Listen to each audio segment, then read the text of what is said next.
was a test of NOAA weather radio station WXL46's warning alarm systems. During potentially dangerous weather situations, specially built receivers are automatically activated to warn of the impending hazard. Tests are normally conducted by NOAA's National Weather Service every Wednesday between 11 a.m. and 12 noon.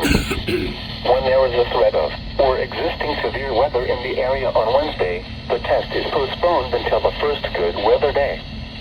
Reception of this broadcast and the warning alarm will vary from place to place. This variability, normally more noticeable at greater distances from the transmitter, will occur even though you are using a good quality receiver in perfect working order.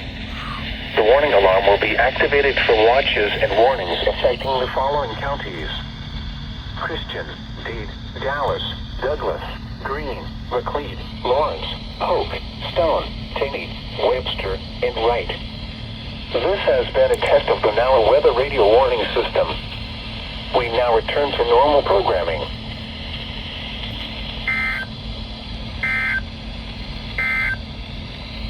At 10 a.m. in Springfield.